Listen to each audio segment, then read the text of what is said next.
We are live. Ladies and gentlemen, please rise as you're able and join me in the welcoming City Council and the playing of the national anthem and the reading of the invocation.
Thank you.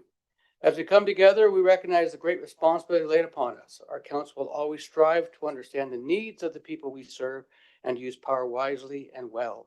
Our purpose is to establish and maintain a city of prosperity and righteousness where freedom prevails and where justice rules. We acknowledge the rich history of the land, which includes the Anishinaabe and the Haudenosaunee peoples. Today, there are many First Nations, Métis, and Inuit peoples who live or work in the city. The intent of this acknowledgement is to recognize our responsibilities to use and take care of these lands responsibly and respectfully, while remembering the generations past and considering the generations yet to come. We respect and seek to continue and promote the long-standing relationship with this area's First Nations, the Six Nations of the Grand River First Nations, and the Mississaugas of the Credit First Nation, and Indigenous peoples who reside within the city of Brantford. Let us also not forget those who served our community and who are no longer with us, so that we can continue to do their work. We must in their memory. Please be seated.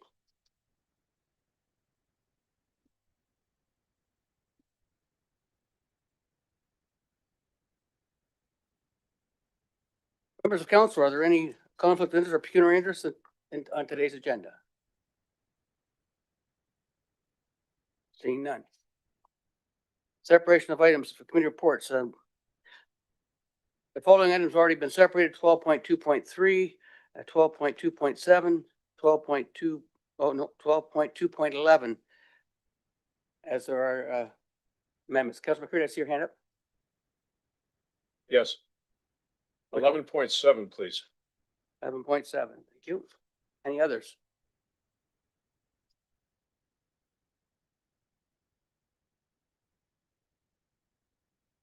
The 11.7 is separated, are we?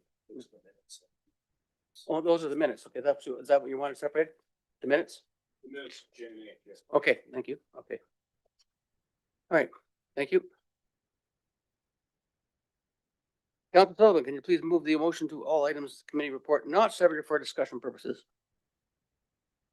Absolutely.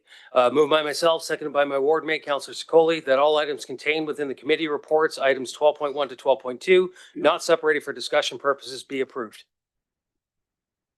Thank you, Mr. Clerk. Would you please read the ones that we're voting on now?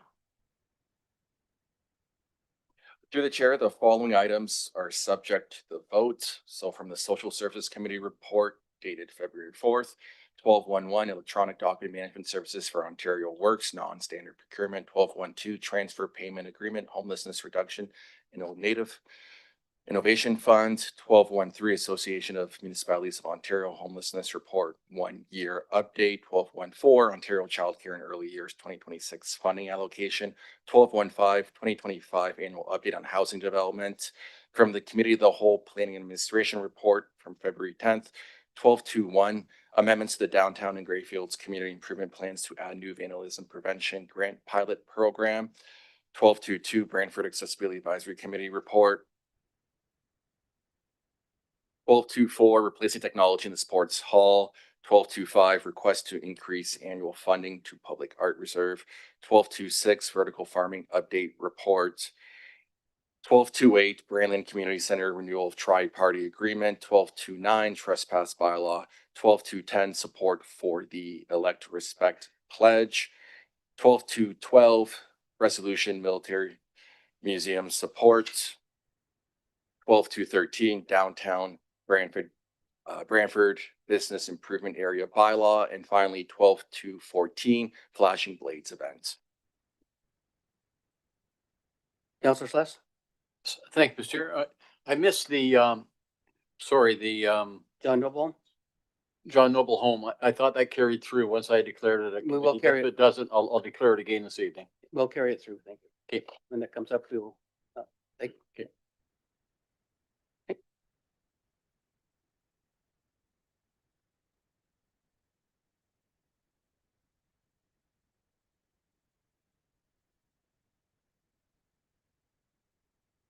All items not separated for discussion purposes carries unanimously on a recorded vote of 10-0. Members of council vote in favor. Councillors Sullivan, Celeste McCurry, Hunt, Van Tilburg, Samuel Carpenter, Martin Caputo, and Sokoli.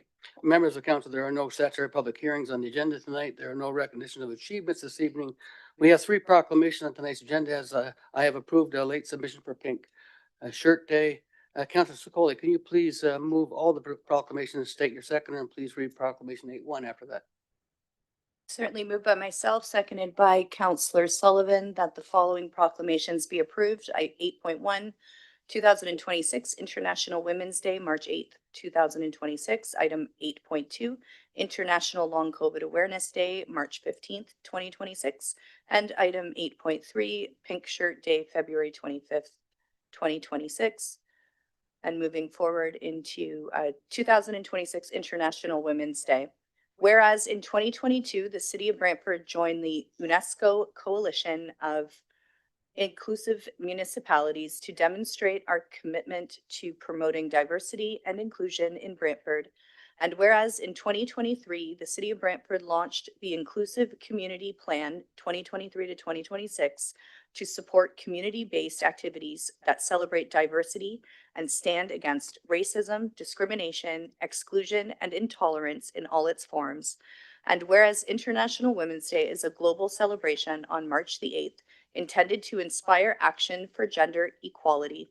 And whereas International Women's Day serves as a platform to recognize achievements, honor courage, and commit to breaking down the barriers that women continue to face.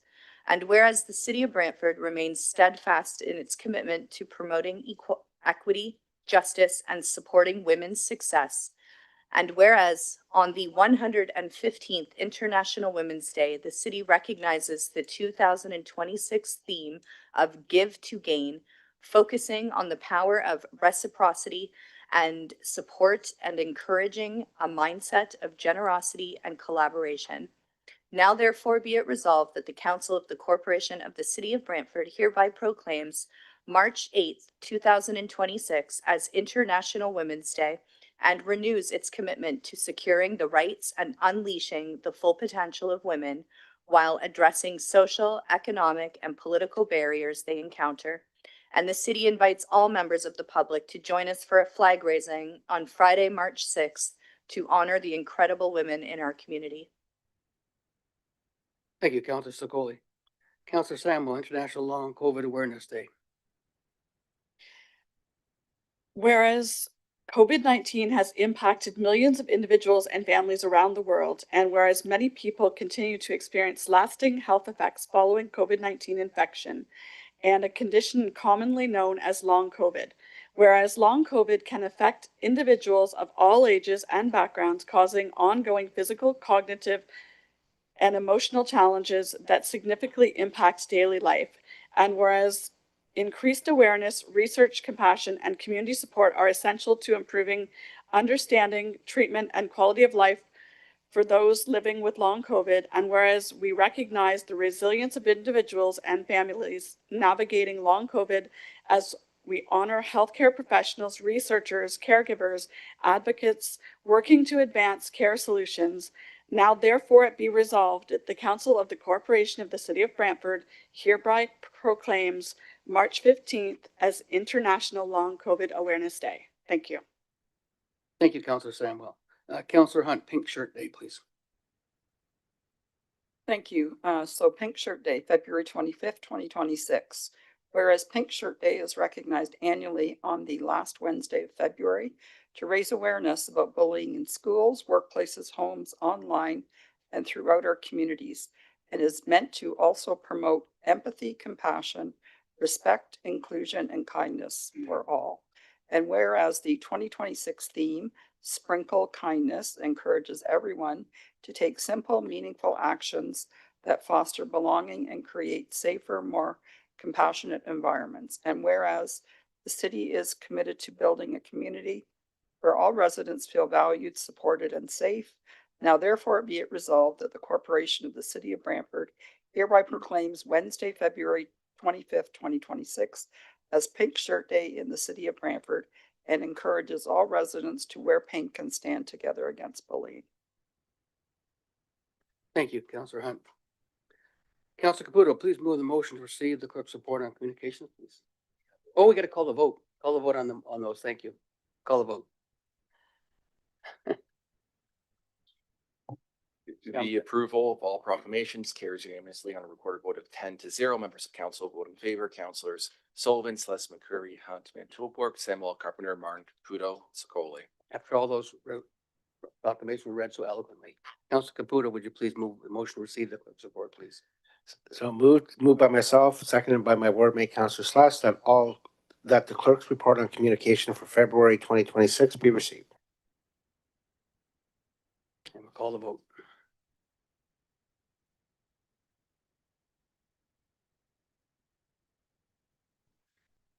The clerk's report on communication carries unanimously on a recorded vote of 10-0. Members of council vote in favor. Councillors Sullivan, Celeste, McCurry, Hunt, Van Tilburg, Samuel, Carpenter, Martin, Caputo, and Sicoli. Councillor Martin, will you please move the motion to adopt the minutes listed on the agenda and state your seconder? Thank you, Mr. Chairman. I move, seconded by Councilor McCurry, that the following minutes be adopted. 11.1 special council meeting, January 21st, 11.2 special council, January 27th, 11.3 special council private and confidential, January 27th, 11.4 city council, January 27th, 11.5 special city council, February 10th, 11.6 special council, February private and confidential, February 10th. That the following minutes be received: 11.7 John Noble Home Committee of Management, January 14th, and 11.18 John Noble Home Committee of Management, Private and Confidential, January 14th.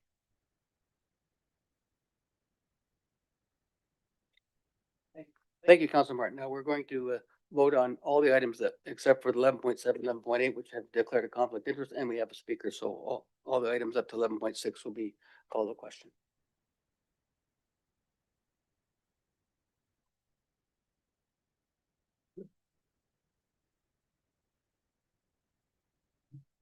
The approval of city council minutes carries unanimously on a recorded vote of 10-0. Members of council vote in favor.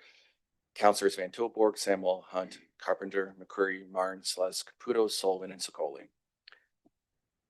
Now to 11.7, 11.8, which says a conflict been declared by Councillor Celeste. So we're on 11.7, 11.8. And Councillor McCurry, you want to speak to 11.7. You have the I floor, did sir. indeed, Mr. Chair, in a little latitude. I just wanted to separate this to highlight the fact that Councillor Hunt has been elected as the vice chair of the John Noble Home Committee of Management. I thought that was worth noting. Thank you, Councillor. Any further comments? 11.7 or 11.8? Seeing none, I'll call the question on those.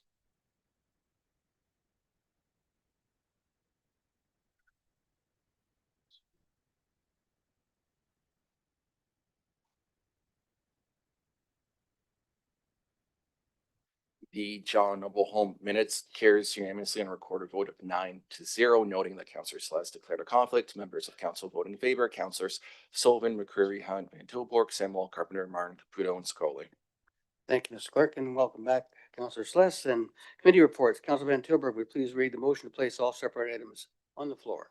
Moved by myself, seconded by Counselor Samuel, that all items in the committee reports 11.1, 12.1 to 12.2 separated for discussion be approved. Okay, we'll now take up the separated items. And the first separated item, I believe, is 12.2.3.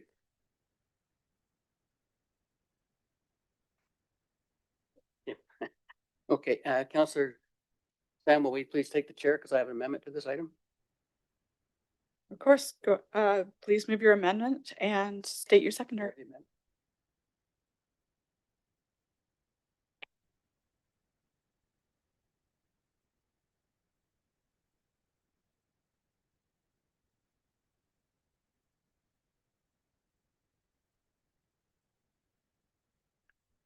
Okay, thank you.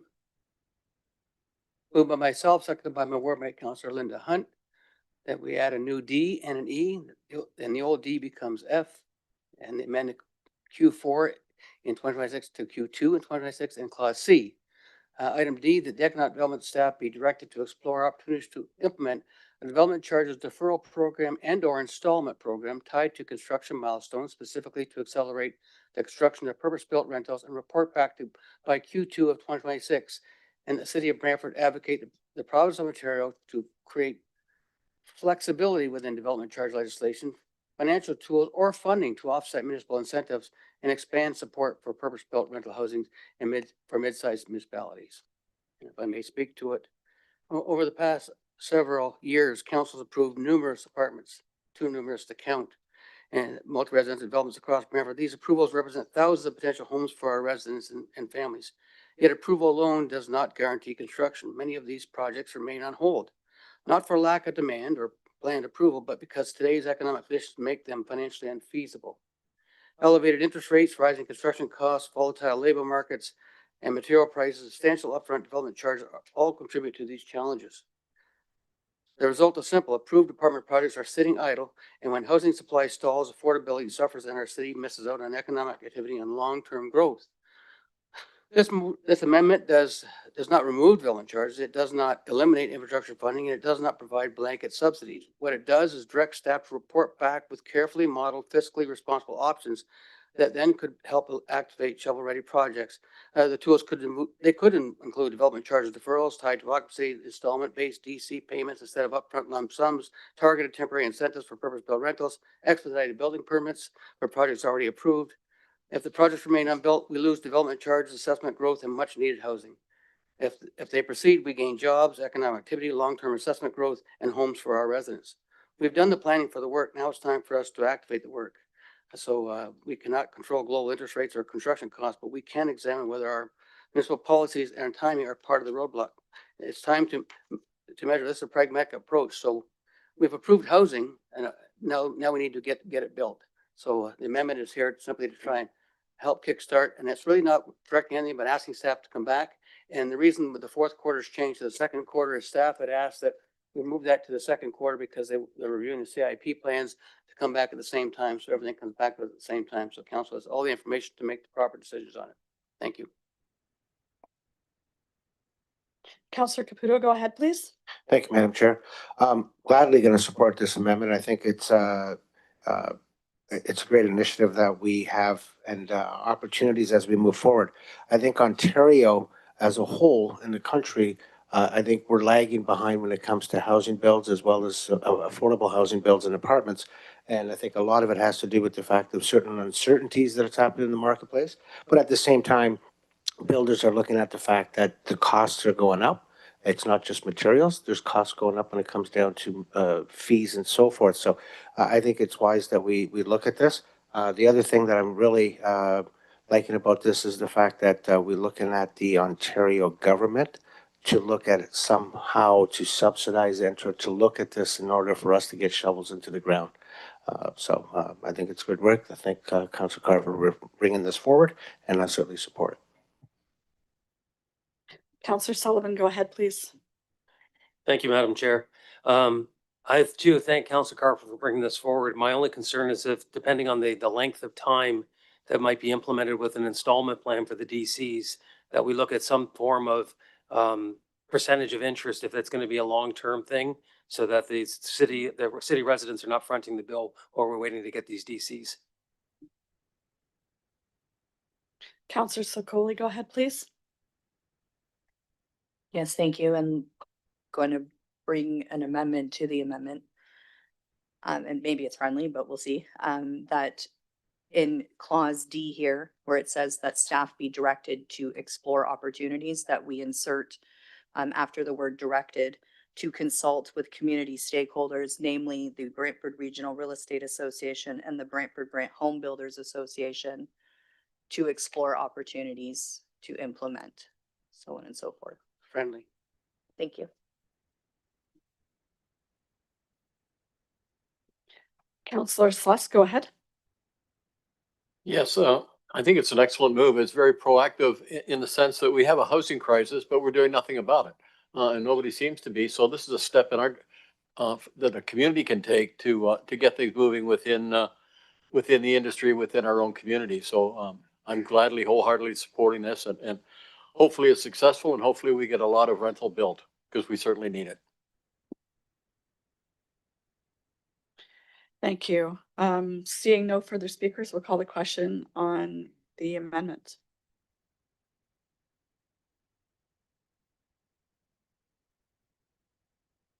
The amendment to item 12.2.3 with the friendly amendment carries and recorded vote of 10-0. Members of council voting in favor are as follows: Councilors Sullivan, Celeste, McCreary, Hunt, Van Tilburg, Samuel, Carpenter, Martin, Caputo, and Sokoli. Thank you, President. Thank you, Councilor Samuel. And now 12.2, yes, 12.2.3 is now on the floor as amended. Any discussions on the motion as amended? Seeing none, call the question.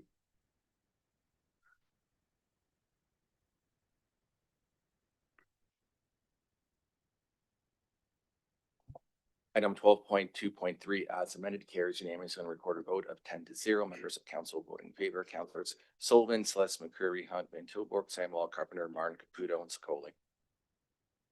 Thank you. The next item that for separation was 12.2.3 rental housing research updates and options.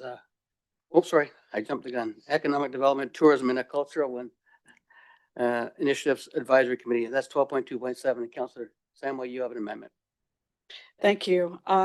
So I just have an amendment that I would like to make tonight, and that is simply that the Parkette Stage in downtown Brantford be named Market Street Stage. Yes. And my seconder is Councillor Van Tilburg. Okay. And just to speak to that briefly. So I brought this amendment forward tonight because the community chose the name through a public process, and our Economic Development, Culture and Tourism Committee continues to support it. When we ask residents to take the time to participate, we have a responsibility to honor their input. And if we reinforce the belief that keeps people from engaging, that their voices won't change anything. Engagement only works if it's real. And tonight we have the opportunity to show that it is. And I hope everybody will consider supporting this tonight. Thank you. Further speakers, I have Councilor Sluss, you're next on the amendment. Thank you, Mr. Chair. I believe this got voted down at committee, so is this not a reconsideration? No, it was moved at a committee of the whole. It's a complete separate body, and I checked with clerk earlier today because that was my thoughts, and it's fully in order.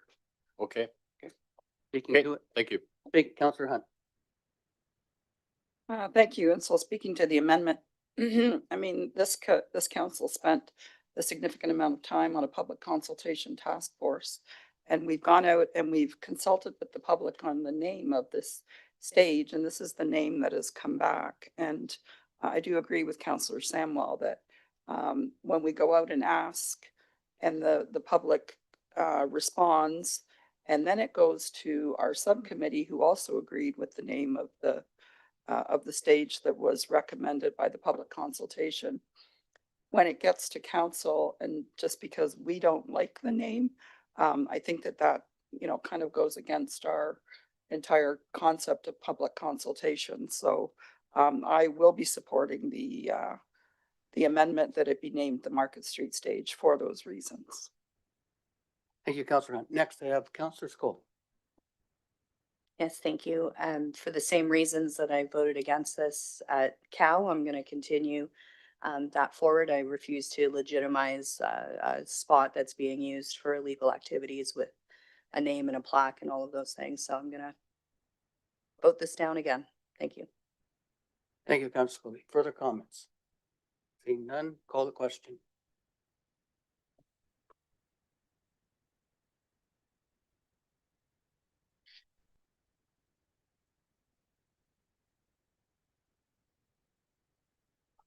The amendment to item 12.2.7 is lost on a tie vote of 5-5. Members of council vote in favor are as follows: Councilors Sullivan, Hunt, Van Tilburg, Samuel, Carpenter. Members opposed: Councilors Celeste, McCurry, Martin, Caputo, and Sokoli.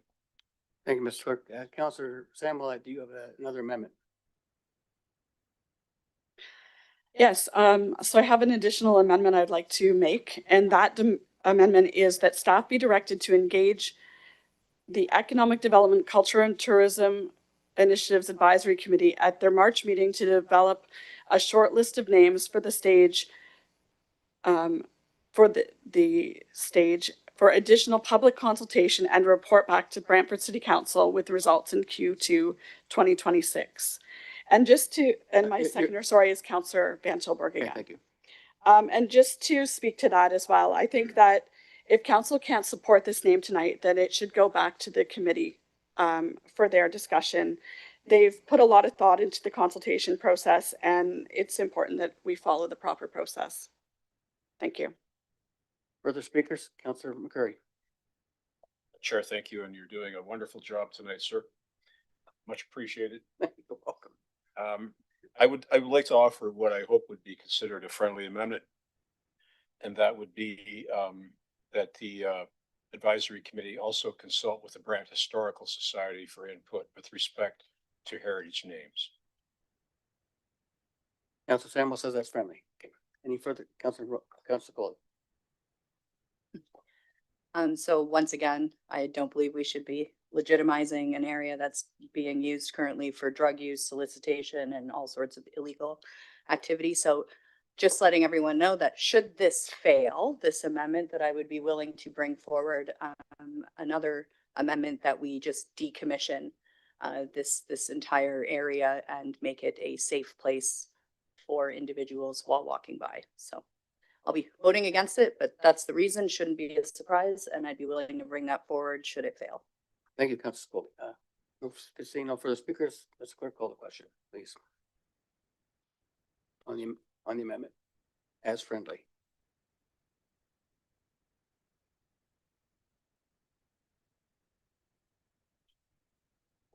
The amendment to item 12.2.7 as amended by friendly amendment carries on a recorded vote of 9-1. Members of council voting in favor: Councilors Sullivan, Celeste, McCurry, Hunt, Van Tilburg, Samuel, Carpenter, Martin, Caputo. Members opposed: Councilor Sokoli. Thank you, Mr. Clerk. And moving on to this as amended, 12.7, call the question as amended. Unless there's further speakers, I don't see any. Call the question as amended.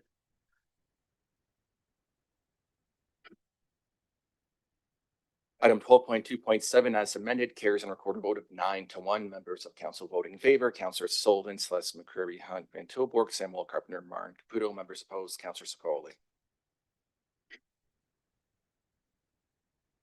Thank you. Now we move on to 12.2.11, and I have an amendment. Councilor Samuel, would you please take the chair again? Yes, go ahead and move your amendment and state your seconder, please. Thank you, Madam. It's moved by myself and seconded by my ward mate, Councilor Linda Hunt, that the resolution respecting the annual efficiency, effectiveness, and value for money audit be amended by including the following clause.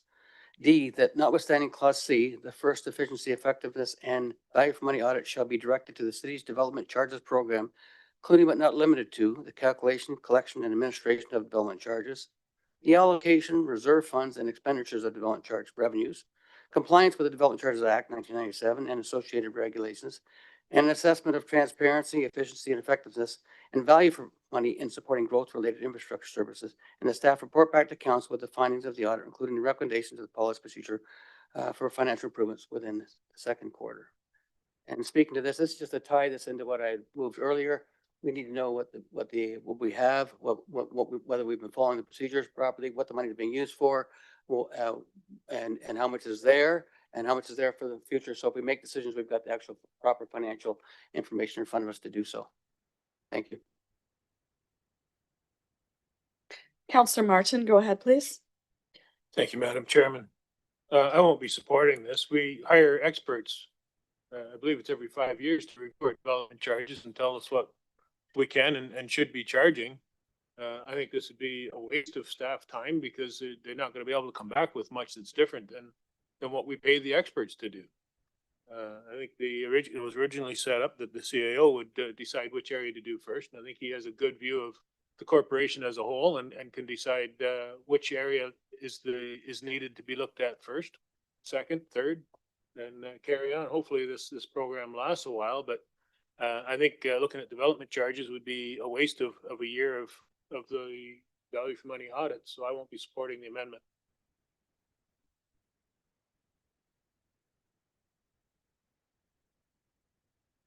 All right, seeing no further, Counselor Sakoli, go ahead, please. I've been thinking about this one. And I don't know if I can support it only because I think I need more time to consider it. So I don't want to shoot it down and have it disappear, but I feel like I just need more time to consider if this is the best use of this, and I don't want to tie up moving forward with this very important audit on a deferral, but I'll look to the chair perhaps if a deferral is appropriate for the amendment. And maybe a question to clerk is, if I defer or move a deferral on the amendment, does the original motion continue as intended? Through the chair, right now, the amendment is tied with the item. It'd be awkward to just defer the amendment without the actual item itself. Okay. I see some more speakers and hands that have gone up, so I'm just gonna take a minute and listen and consider how to approach this. Thank you. Counselor McCurry, go ahead, please. Chair, thank you very much for that. When I wrote the resolution, it was done with the consultation of senior members of staff. And what the consensus was to identify the number 1 year topic for this to be at the discretion of the CAO. The CAO can have that discussion with the senior members of staff and with members of council as well. And it may well be that the DC item that's before us today, it may well be that bubbles to the top. But I would urge members to simply let the CAO be the one who judges where to go with this. And if it turns out to be the development charges, then that's all well and fine. But if it chooses to be something that the CAO and senior members feel is more critical to the health of the corporation and the efficiency of the corporation, I'd much rather leave that in Mr. Bradley's hands. So I would urge people, despite the value in this amendment, to defeat it tonight and have those discussions off channel with Mr. Bradley with respect to what you might think would be an appropriate use for this resource and this activity. Counselor Caputo, go ahead, please. Thank you, Madam Chair. This one is a little difficult. Again, listening to everyone at the same time and their concerns and their issues. I think the last amendment done to the previous one had a lot of merit. This one with development charges, I think it's something that needs to be discussed with staff and that decision be made by the CAO and staff coming forward. It'd be something to look at those items, but when I don't see any federal and or provincial governments looking at options for us, I don't know if this is the right move going forward. So I will not be supporting this tonight. Seeing no further hands, I'll call the question on the amendment, please.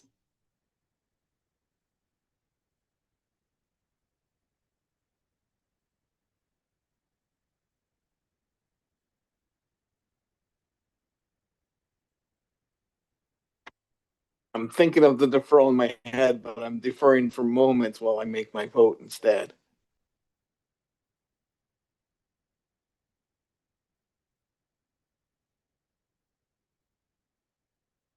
The amendment to item 12.2.11 fails on is lost on a quarter vote of 3 to 7 members of council voting In favor, Councillors Hunt, Carpenter, Samuel, members opposed, Councillors Sullivan, Celeste McCurry, Van Tilburg, Martin, Caputo, and Sokoli. Thank you, Mr. Clerk. Thank you, Councillor Samuel. So the motion as unamended is now on the floor. Any comments? Call the question on the motion as unamended.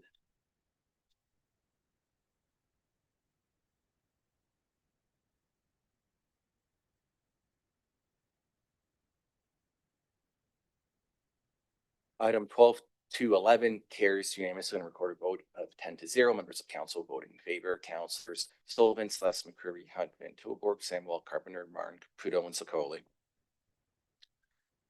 Thank you, Mr. Clerk. We have one item, urgent item on our agenda today. It's 13.1. Councillor Celeste, could you please move the motion? State your seconder. Put this on the floor. Yes, Mr. Chair, it's moved by myself, seconded by Councillor Caputo. That a counselor be appointed to the Grand Erie Public Board of Health. Thank you. And I have a movers for a nomination or amendments. Councillor McCurry, you had asked to amend this. Mr. Chair, yes, thank you. I would like to nominate Councillor Martin for the vacant spot at Grand Erie Public Health, and I believe the seconder is Councillor Caputo. Okay. Any further nominations or amendments, excuse me, or any speakers to this amendment? No. Call the question.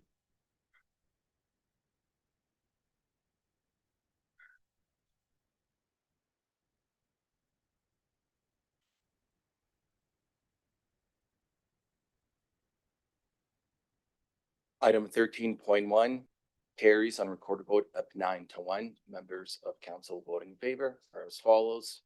Councillors Sullivan, Celeste McCreary, Hunt, Van Tilburg, Samuel, Martin, Caputo, Sokoli. Members opposed, Councillor Carpenter. Thank you.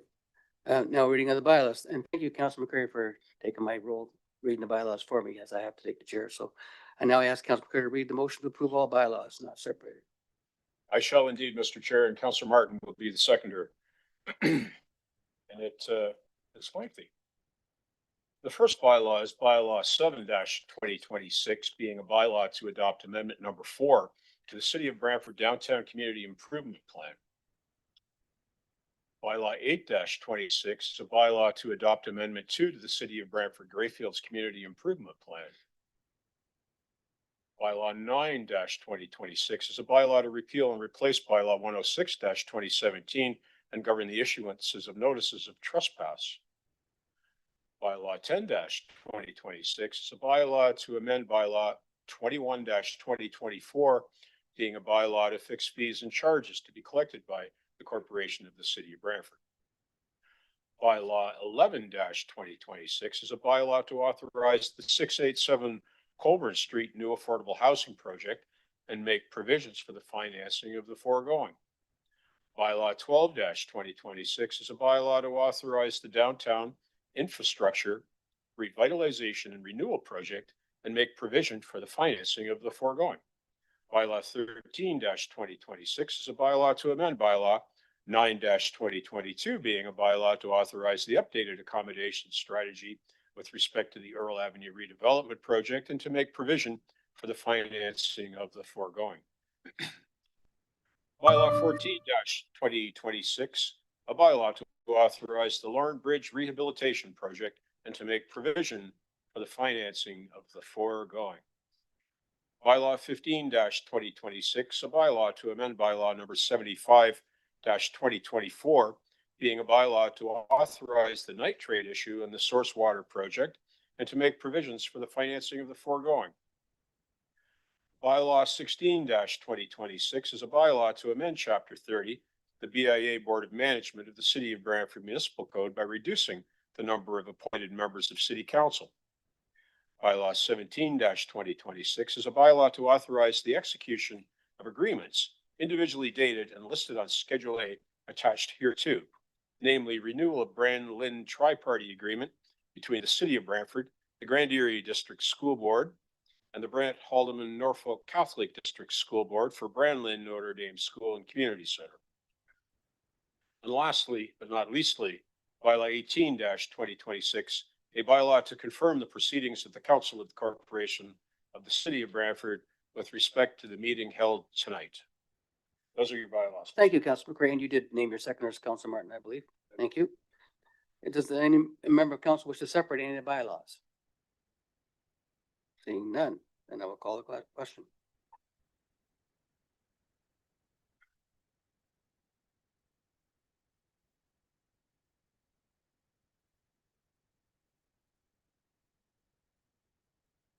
The approval of all bylaws carries unanimously on a recorded vote of 10-0. Members of council voting in favor are as follows: Councilors Sullivan, Celeste McCurry, Hunt, Van Tilburg, Samuel Carpenter, Martin Caputo, and Sokoli.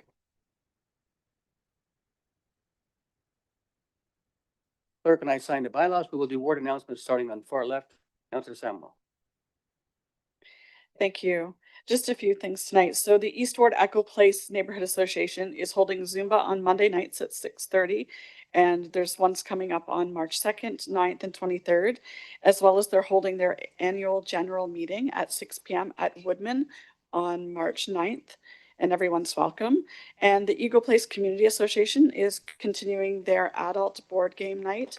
And that's happening on Fridays, and so coming up on the 6th and on the 27th at 5:30 to 7:30 p.m.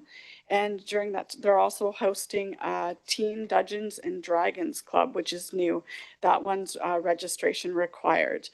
And then I just wanted to acknowledge that we're having a municipal candidates information session here at City Hall at 5 p.m. on March 5th. And just to congratulate the Kinsmen on celebrating Kinsmen Founders Day on February 20th, and that's 106 years of the Kinsmen. Thanks. Councillor Hunt. I would like to congratulate the Brandland Neighborhood Association for winning the wheelchair basketball tournament and coached by none other than Councillor Carpenter. The event is a significant fundraiser for Participation House, so good show all around there. Thank you, Councillor Hunt. That was a lot of fun. Councillor Martin. Thank you. I don't have anything this month. Thank you. Councillor Caputo. I also don't have anything this month. Councillor Sokoli. All right, this Thursday, which is February 26th, 5 o'clock, 5 to 8, with the presentation at 6 p.m. We are having a public meeting regarding the West Brant access route. So if you're interested in learning more or providing feedback on the southwest of Brantford, perhaps finally getting some highway access, now is the time to attend this meeting and let us know what you think. There's going to be a staff presentation at 6 p.m. So please do make sure that you're coming out and sharing your thoughts on that project. This Saturday, February 28th, we have the coldest night of the year walk. So if you're interested in participating in that, I will be there. And I know there's going to be some other counselors that are there as well. It's not too late to sign up. I believe some other counselors already mentioned the candidate education sessions. So if you're interested in running for council and you want to learn a little bit more about that, make sure you're showing up for that March 5th. The West Brant Neighborhood Association is having I believe that's coming up on the same night, March 5th. West Brant Neighborhood Association is having their AGM at 6 o'clock at Generations Church. So if you're interested in learning a little bit more about what that neighborhood association is up to, or you want to volunteer your time, that would be the opportunity to show up. And just a great big happy International Women's Day to everybody. There's tons of events, no shortage at all of things to do to celebrate this wonderful time of year. Thank you. Thank you, Councillor Sokoli. Councillor Van Tilburg. None. Councillor Sless. Just one, Mr. Chair, and that's the weather seemed to knock out all the community rinks, but some have been revived, and there's at least two in Ward 2 at Angood Park and at James Hillier School. They have rinks that are up and running. They've been flooded, and they're open for business, and they invite the entire community to come out and have some fun. Thank you, Councillor Sless. Councillor McCurry. Counselor, thank you. Well, our Parks and Recreation staff are second to none, and they've been working on revising our allocation policy for community groups to access arenas, sports fields, and so on. There are going to be 3 open houses this week where folks can attend and look at what the allocation policy is all about. Wednesday, which is, I think, tomorrow, 6:30 at Gretz. Thursday, 6:30 at Gretz, and Saturday morning coming at 11 o'clock at Wayne Gretzky Sports Center. So if you're involved in sports and other activities, have a look at what we're proposing for the allocation policy. It's going to be a massive improvement to what we've been underway with. Staff have been working on this the last couple of years, and we're hopeful that all the community groups are going to be very satisfied with the outcome. Councilor McCray, could you highlight what the allocation is about? Allocation? Absolutely, Chair.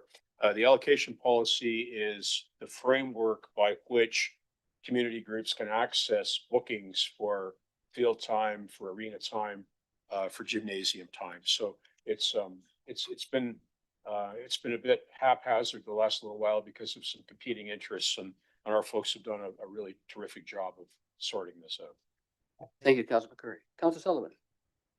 Last but not least. Counselor Scully stole most of the thunder, but just to further to the point about the meeting on Thursday with regards to the Oak Park Road. The reason for the naming is because the EA study first began with that title, so it has to remain in the title. We're actually looking at alternative routes throughout that area. It's not just what everybody has pictured in their mind when they see Oak Park Road. Just so come with knowing that ahead of time. Thank you, Councilor Sullivan, and thanks to the committee for your patience with me tonight. Thank you for your comments. Then we are adjourned.